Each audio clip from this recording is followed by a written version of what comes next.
This is the Introduction to Business Get Hired lecture series. I'm your instructor, Dan Palladino. Let's get it. Oh yeah, it's business time. Pencils down, ideas up high. Time to learn how profits fly.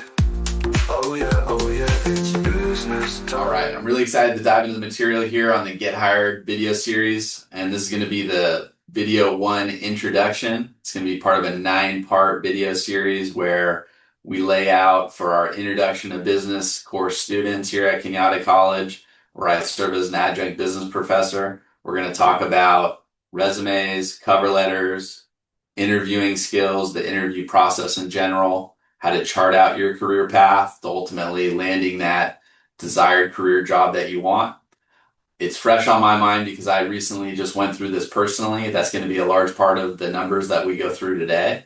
And so I'm excited to present that to you, and hopefully you're able to learn a lot and pick up something that's going to help you get to where you want to be. So without further ado, let's get into it. All right, so the primary materials that we're going to cover in this video series is going to be the Virginia Tech Planning Guide that we're going to go through in a second, my personal job hunt analysis, and it's going to be supported by ChatGPT research, organizing our content, and enhancements. We'll talk about how this works as we go, but you can see how I've used ChatGPT here to organize the presentation materials that we're going to be going through. And our timeline for this course, this is the titles of the 9 videos. First, the welcome video that we have now. We'll have a second video on crafting a resume, then writing cover letters, building a LinkedIn presence, career exploration and pathways, tailoring resume and cover letters for each role, the interview process itself from application to offer, interview skills and best practices, and then how to stay motivated and resilient as you move towards landing the job. So today's the intro. So first I'm going to introduce the Virginia Tech Career Planning Guide to you and how we're going to navigate the guide and some of the key sections that we're going to go through. So first off, I'll just show kind of what's in here. See, it's a 90-page PDF by Virginia Tech, and it's pretty wide ranging on everything that you might need to plan out a career. From exploring your career journey to getting the experience needed on your resume, crafting your resume and cover letter, finding a job or internship, preparing for the interview, and interview tactics. Also how to be professional and to how to adult or adulting, however you want to say that. We're not going to get so much into the negotiation tactics or planning for grad school. We're going to keep it focused on the pathway to landing the job. But this guide will be made available, so feel free to dive into those sections in more detail. And this is going to be our key to the pages that we're going to go through in each section. So let's start with page 18, not dining etiquette, we'll get to that. But first we're going to talk about career readiness. And these are the skills that are being desired by companies. A lot of them are soft skills, and you can see there's the largest gap from what Virginia Tech hires possess and perceived importance of these skills from the employers is these top 3 right here. Professionalism and productivity is number 1. Communication and teamwork, right? So these are the 3 skills that there's a mismatch in what new hire or new grads offer and what companies are looking for, right? So this is really, it's on the student themselves to fill in the gap. I think could be difficult in class sometimes to grade on these things, meaning that you could get a good grade without necessarily being professional or productive or being a good teammate. But these are things that you have to prioritize as you go through your school because these are what's going to be valued in the workplace. More on this, as you can see, here's the soft skills that many employers are looking for: communication, teamwork and interpersonal skills, leadership, creativity and problem solving. Here's the professionalism and productivity, global perspectives, and digital fluency. Digital fluency is not so much a problem for many new grads, but if it's a career pivot, then it's something that you might have to go back and improve your digital fluency on to be relevant. So these are all the skills to keep in mind, that as you graduate, you don't just need a graduation certificate, but you need to have these skills ready to apply them to the business world. Let's talk about some more career basics. So when it comes down to charting your path, first you have to look inward at your skills, your interests, your personality, and start to think about what might be a good fit for you. Then from there, you go into dive into career research. Many ways to do this. One of the most effective ways, in my opinion, is to conduct informational interviews with people who are actually in those industries. It's something that I put to practice in my personal life as I was moving to my senior year of college. I prioritized conducting these types of interviews so I could have a good idea of where I might want to go. Frankly, I'd probably start that process sooner, but you want to make sure you have a lot of this should be done as you go through college, not necessarily after the fact, because you're going to have to start making decisions on classes and majors, which will ultimately lead to your career. It doesn't have to exactly align unless it's something very technical, like being a doctor or being in high tech, as we call it, a data scientist or engineer. These are things that you have to decide early to get the career, to get the classroom experience to match what the ultimate career needs are going to be, because they're very technical. Something more like business, you could be more general, and you could keep your options a little bit more open, although you do need to narrow it down to an extent as you get closer. And then you want to chart out your path, list your goals. And I would say one thing that we should all take away from this is you should have a master resume of all your experiences and match that up with a job role to see where you're lacking, and then make it a priority over the next few years by the time you graduate to have those gaps filled. And to that point, 71% of grads at Virginia Tech had career-related experience during college. So by the time that they graduated, they also had supporting experience to match what their major was and their degree.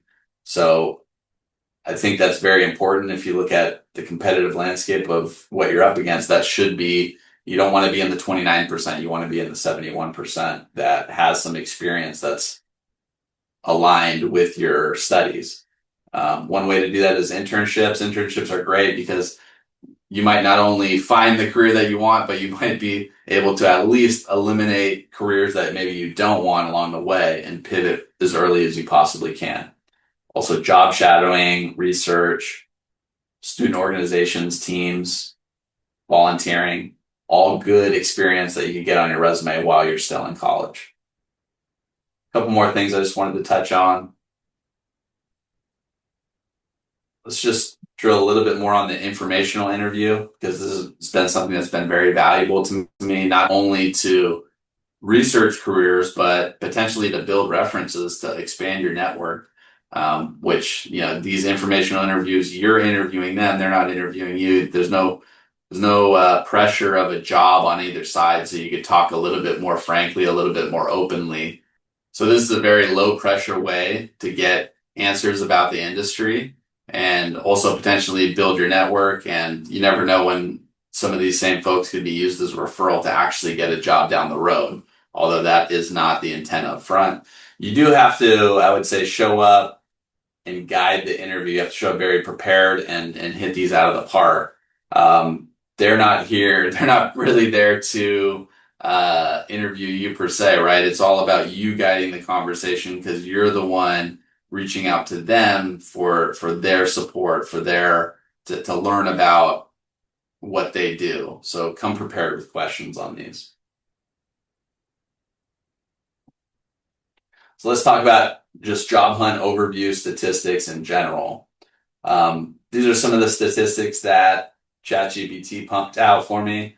One thing that when ChatGPT gives statistics like this, you want to get down to the original source. So I asked it for references. So let's go right to the source on some of these. And this source, this is by employee. This is the 2025 Job Seeker Nation report. And this is surveying perceptions of the job market by job hunters.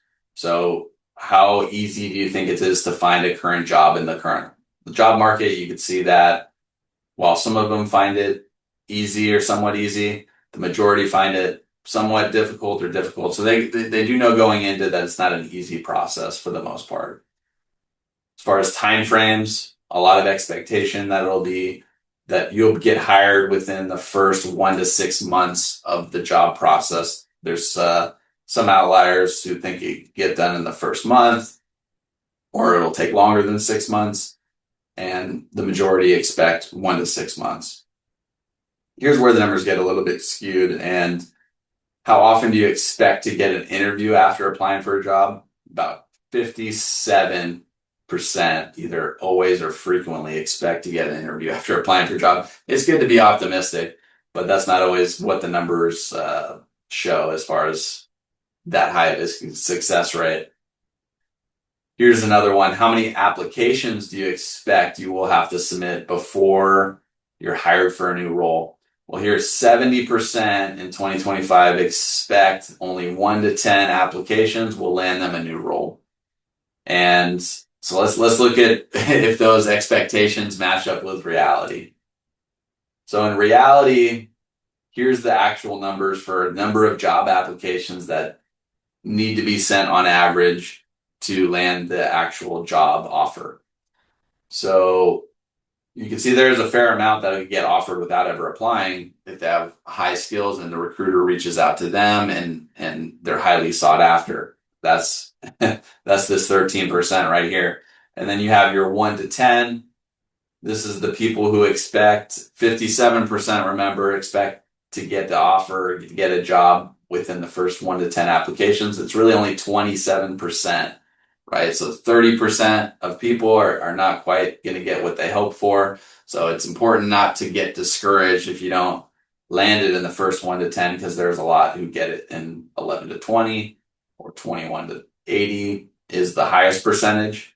And then potentially 81% or more even. So this is the true breakdown. Additionally, on top of that, up to 90% of employers, almost all the Fortune 500 companies use an applicant tracking system called the ATS system, or just the ATS. And they use it to manage their candidate applications and to really pre-screen applications before they have a human look at it. And the result of that is 75% of resumes and CVs are rejected by the ATS before they reach a hiring manager. And that could be due to format, content, or lack of keywords. So only 25% of these resume applications ever make it to human eyes. And if we go back to our perception here, 57% expect to get an interview. Only 25% are going to find human eyes. So I think this is a little bit off. This is also a little bit off. So your perceptions and why people might get discouraged is right here, because the reality doesn't always match the expectations. On top of that, just to hammer that point home, 1 out of 5 recruiters will reject a candidate in under 60 seconds without finishing reading their resume. So it's important to be visually pleasing. You'll see, and we'll get into this more on the resume section, but 63% of hiring managers prefer resumes only 1 page long. So you want a nice visually appealing setup where if you unfocused your eyes, it looks like a winner resume before you even get into the details. You have to invite the eyes to want to read the skills and the details. Again, do recruiters even see your application? Workers think recruiters view less than 10% of applications. So 30% of workers, 31% think that it's less than 10%. 28% believe it's less than a quarter. And so this one has slightly different stats. It says 19% actually reach a human recruiter. So a little less than our other number. I think 25% is kind of right in range. But this is right in that ballpark. Career pivots and overqualifications are on the rise. So to our point of if you're making a career pivot, you're probably not the only one. There's 71% of people who have applied outside of their what's thought of as their industry. And 42% are applying for roles that they feel that they're overqualified for, and a lot of times that means they are overqualified for. Only 24% have successfully made the switch because it is a tough process. You see some people would likely get discouraged because the results don't always match the expectations, and you just really have to just keep going.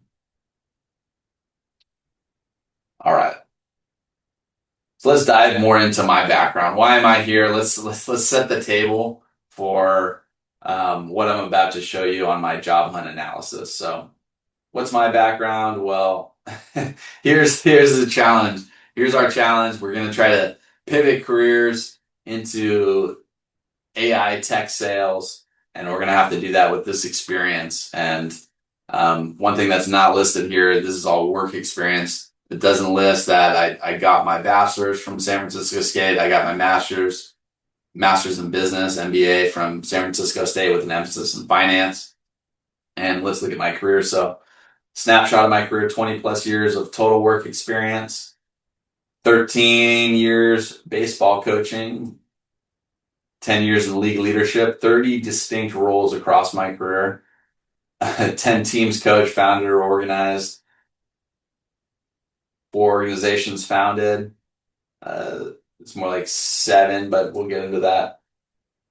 250 plus athletes developed, 175 million assets under management, wealth management, 1.7 million revenue in 2024. That's with Tough Shed. Had President's Club honors there.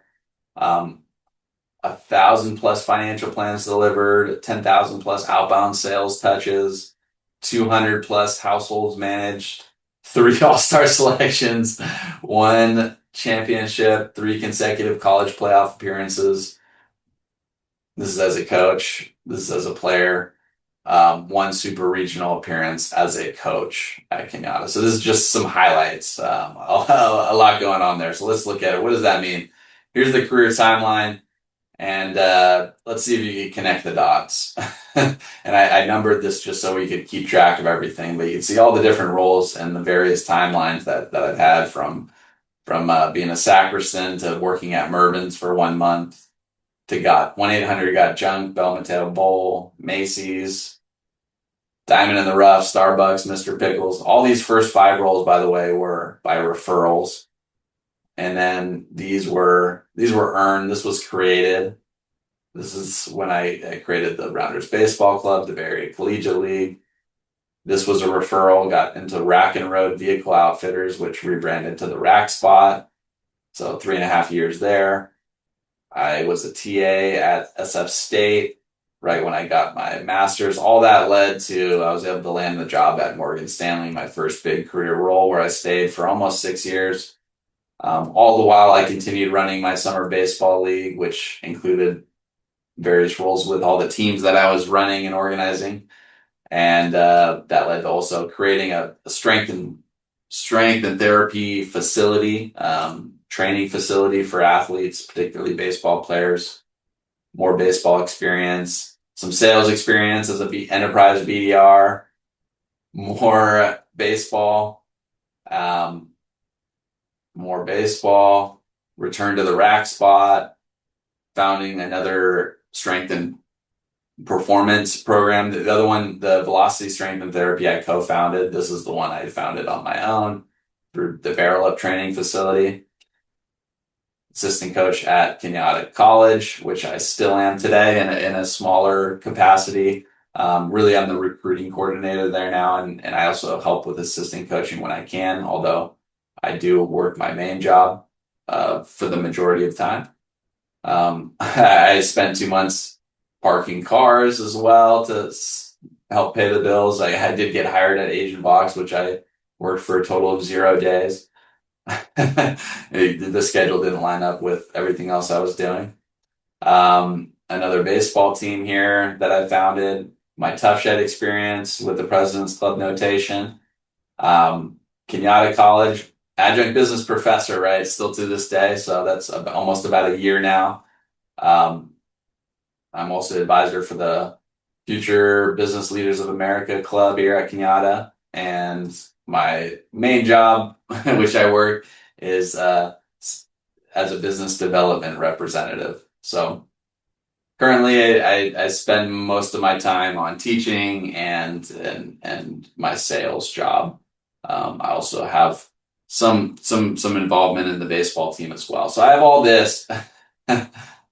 I You can see that, I mean, one takeaway here is it's all over the place. If I were to just dump all of this onto a recruiter into my resume or into my LinkedIn, it's going to be very difficult for somebody to weave the narrative of who I am, why I'm applying, and so I have to connect those dots for them. I can't just dump all of this on them without connecting the dots as to who I am, why I'm there, why I'm excited to be there, what my goals are and aspirations, right? And this doesn't really tell the picture. It's not clear. Maybe there was times right after I right after I left Morgan Stanley where my career path was a little bit more defined, right? But since then you can see there's a lot of scattered experiences, some that are good, some that are totally irrelevant. So I have to pick and choose how to spin this narrative. So you can see how I've done that in my LinkedIn. We'll dive more into this, but you can see I don't include all of that experience. I try to just include the most relevant, highest impact experience and connect the dots. That's through, you can see the branding. If you just unfocus your eyes, you have San Francisco State, San Francisco State, San Francisco State as my education and my early work experience, leading into Morgan Stanley, which Morgan Stanley's finance. My MBA is in finance. And then we have, as early on as Wealth Advisor Associate, in addition to the financial planning tools, I was also driving adoption of artificial intelligence tools. So I'm able to weave that into my description there, which I'm also weaving AI teaching into business classes. So that also is also relevant, which ties into my current job at an AI company. And then also connecting the higher education to higher education. So try to weave a more cohesive path here for the public, so to speak. And this has been refined many times, and this has all been reiterated many times throughout the process of the job hunt. So let's break down what that process looked like for me. And let's just back up here. So this is the job hunt outcome report. And this is 2025. This started from July and wrapped up in October. So July, August, October, really a 3-month process. Really, I would say beginning of October, end of June. So about 3 months of job hunt. Big picture, with this analysis, we tracked a documented 69 different applications that I applied to and received some sort of a response. There's also an additional 30 to 50 applications that I received no response on during that period. There's also 3 recruiting platforms that I reached out to help spread my resume and apply through them. Then there's also gig applications on a contractor, really 2 contractor websites, Upwork, and then there's also Mercer that is in here as well. But those are the numbers. Overall, about 102 to 122 job applications, which that kind of lines up. It's a little bit, I guess I'm in that 20% that took a little bit over 80 job applications. But if you look at the 69 that were documented and tracked, then it's right in that sweet spot of 20 to 80. So the outcome distribution report, you can see how the percentages came out. I got one full-time offer, one contract work trial offer, 6 interviews completed, and that could be either a single round or a multi-round interview. So each one of these could be, I believe the breakdown was there's 3 multi-rounds and 3 one and done. There's also the ghosting rejections, 30 to 50 ghosting rejections, where just got no reply within 90 days. And you have to assume that that's the ATS system screening me out. Formal rejections, so explicit written in email saying we decided not to pursue you in this role, which you tend to appreciate when you apply for what was 122 and you hear back from 41 with a hard no.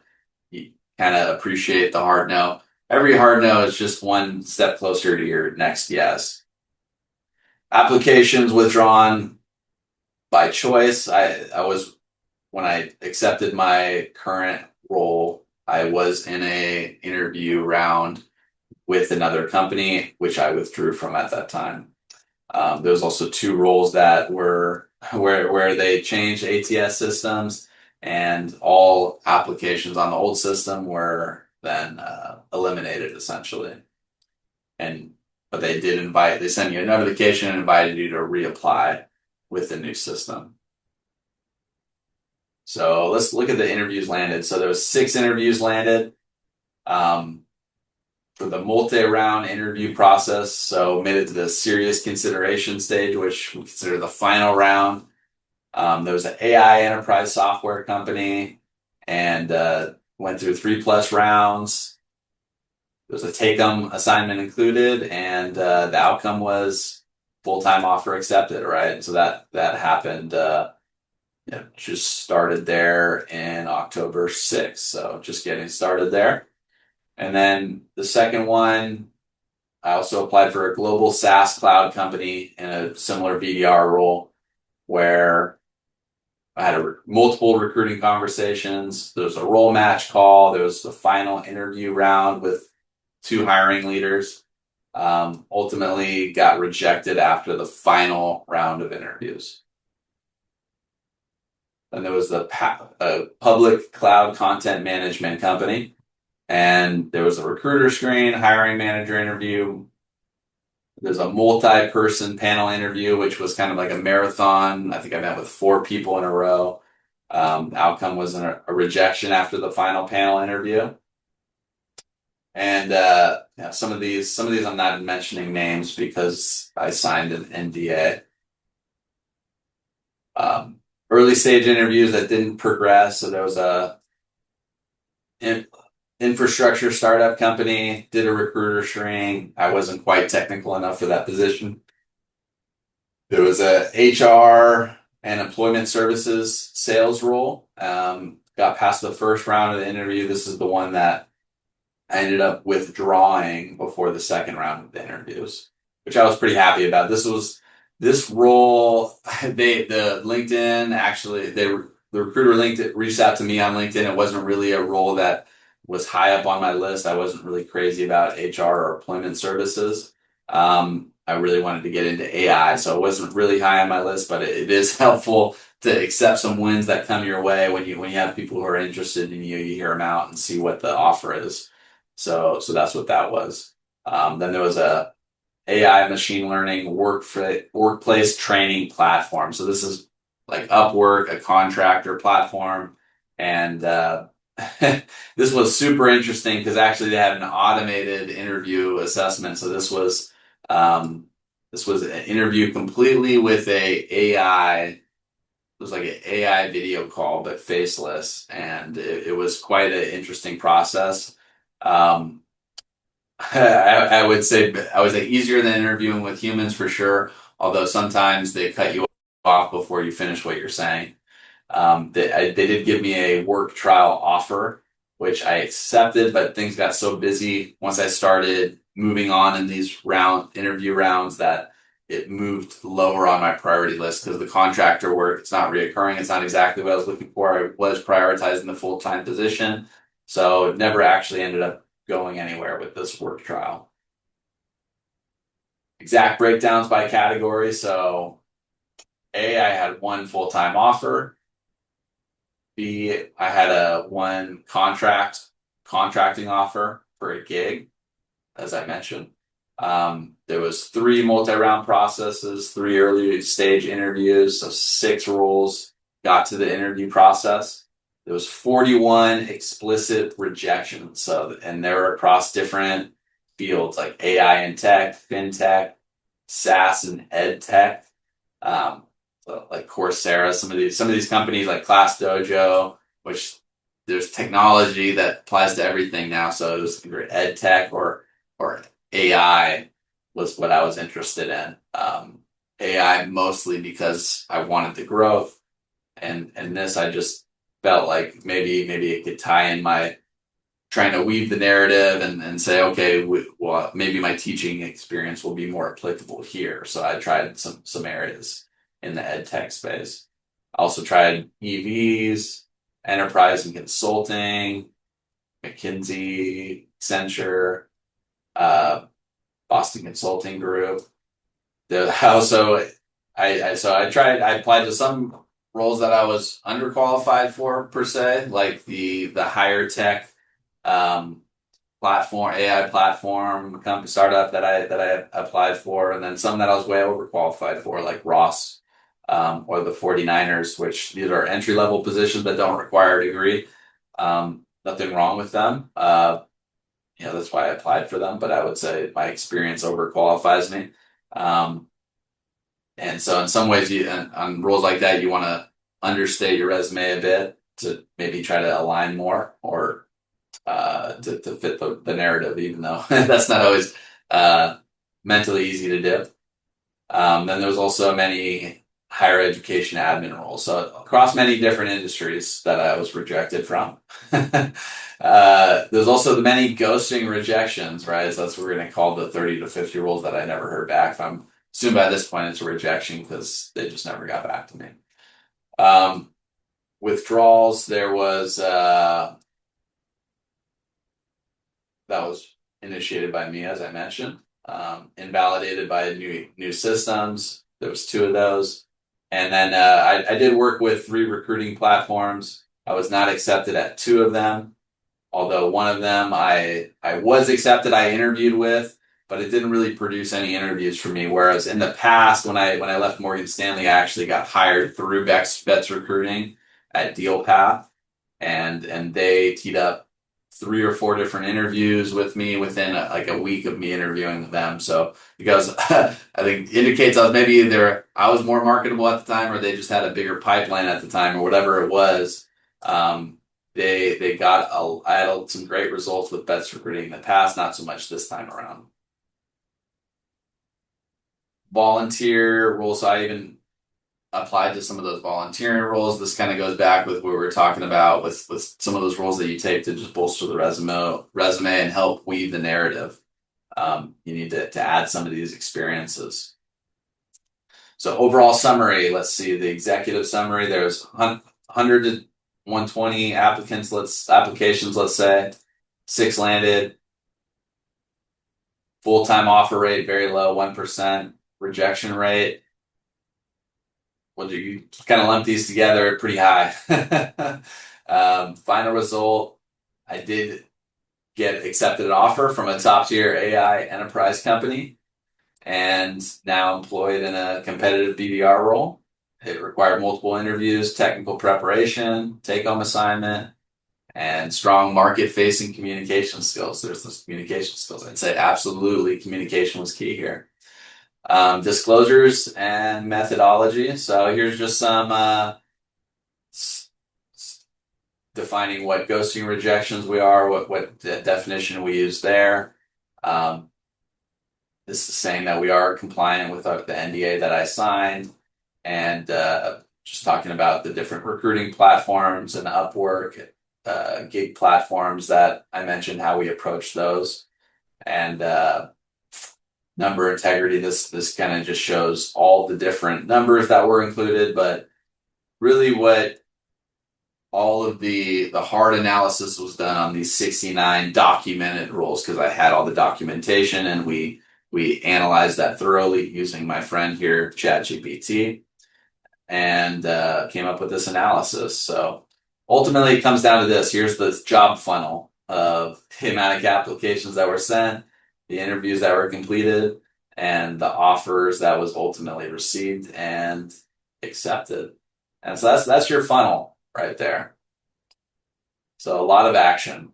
And just to further hammer the point home, you can see we have our full running list of all the companies that were tracked and applied for on this list, categorized in their various role groupings between finance, tech, big tech, AI, machine learning, educational technology, or fintech, automotive, plus Niners, AI adjacent, Salesforce, 3 roles at Salesforce, 3 recruiting platforms, and that'll do it. All in a 3-month time span. And that brings us to using ChatGPT as a career tool. So as I just showed you an example of that analysis, that was an analysis that it would have taken me maybe a week or so, maybe more, to put that together without ChatGPT. With ChatGPT, it took a couple hours, but it's as good as I could have done it and accurate, and I could play around with the data and present it in different ways. But it still takes effort, right? And so it equals excellent professional output. You could do a low effort with AI and just get something generic, but it's not really going to yield the results that you're hoping for, right? You do need to tailor these things in a way so it's going to pass the 75% that gets screened out. You want to be on the 25% that make it through. And there's different ways to do that. We'll talk about that a little bit more, but ultimately, just to finish the point here on ChatGPT, we're going to use it here and we're going to show you how to use it to enhance your resumes, cover letters, and LinkedIn profiles, and to really tailor it to each job so that it's custom, right? Because you get a much higher percent. If we go back up here, tailored resume, get 2 to 3 more callbacks, right? So we want everything to be tailored.